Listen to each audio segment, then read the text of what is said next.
Hi guys, Bigg Boss Malayalam season 7 episode update ആയിട്ട് എത്തിയിരിക്കുകയാണ് കേട്ടോ. എപ്പിസോഡിൽ നമ്മുടെ ലാലേട്ടൻ ഓരോ മത്സരാർത്ഥികളുടെ ചോദിക്കുന്നുണ്ട്, ബിഗ് ബോസ് വന്നതിന് ശേഷം നമ്മുടെ ജീവിതത്തിലുണ്ടായ മാറ്റങ്ങൾ എന്തൊക്കെയാണെന്ന് ചോദിക്കുന്നുണ്ട് കേട്ടോ. അപ്പോൾ അങ്ങനെ നമ്മുടെ രേണുസുധിയുടെ അടുത്ത് എത്തിയിട്ടുണ്ട്. അപ്പോൾ രേണുസുധിയുടെ അടുത്ത് ലാലേട്ടൻ ഒരു പ്രത്യേക ഒരു കാര്യം ചോദിക്കുകയാണ്. അല്ല രേണു, ഇപ്പം കേരളത്തിലൊന്നും കിട്ടാനില്ലല്ലോ, കാണാനില്ലല്ലോ എന്നാണ് പറയുന്നത്. കാരണം കഴിഞ്ഞ ദിവസം ദുബൈയിലും ദോഹയിലൊക്കെ പോയിട്ടുണ്ടായിരുന്നല്ലോ. അപ്പോൾ അതുവരെ ലാലേട്ടൻ അറിഞ്ഞു എന്നാണ്. ലാലേട്ടൻ അപ്പോൾ ഇതൊക്കെ നോക്കുന്നുണ്ട് കാര്യങ്ങൾ. അതുകൊണ്ടാണ് ലാലേട്ടൻ ചോദിച്ചത്, ഇപ്പം കേരളത്തിൽ കാണാനൊന്നും ഇല്ലല്ലോ എന്ന് പറഞ്ഞു. അപ്പോഴേക്കും രേണുസുധിക്ക് ഭയങ്കര സന്തോഷമായി കേട്ടോ.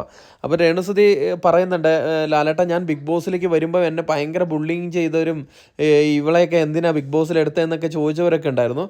പക്ഷേ ഞാൻ ബിഗ് ബോസിൽ നിന്ന് ഇറങ്ങിപ്പോയപ്പോൾ എനിക്ക് അത് ഭയങ്കര പോസിറ്റീവായിട്ടാണ് എനിക്ക് വന്നത് എന്ന് പറയുന്നുണ്ട്. അപ്പോൾ ലാലേട്ടൻ ചോദിക്കുന്നുണ്ട്, എന്തായാലും രേണുസുധി വന്നുകൊണ്ട് ഞങ്ങൾക്കൊരു പാട്ടൊക്കെ കേൾക്കാൻ പറ്റിയല്ലോ എന്ന് പറയാണ്. ലാലേട്ടൻ ഞാൻ പാടും, 2 വരി പാടും ലാലേട്ട, ഞാനെന്നാൽ ഇപ്പം പാടിക്കോട്ടെ ലാലേട്ട എന്ന് ചോദിക്കുകയാണ്. അങ്ങോട്ട് ചോദിച്ചിട്ട് 2 വരി പാടുകയാണ് കേട്ടോ. നന്നായിട്ട് പാടിയിട്ടുണ്ട് രേണുസുധി.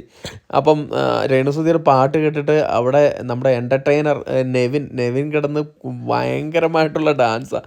ആ ഡാൻസ് കണ്ടിട്ട് തന്നെ ലാലേട്ടൻ തന്നെ ചിരിച്ചു മറിയുന്ന ഒരു രംഗം കേട്ടോ. നല്ല രസമുണ്ട് കേട്ടോ രേണുസുധിയുടെ സംസാരം. നമ്മൾ വിചാരിച്ചു രേണുസുധി ആയിരിക്കും ഏറ്റവും നെഗറ്റീവ് ആവുന്നത്, പക്ഷേ രേണുസുധി നല്ല പോസിറ്റീവായിട്ട് തന്നെ നിൽക്കുന്നുണ്ട്.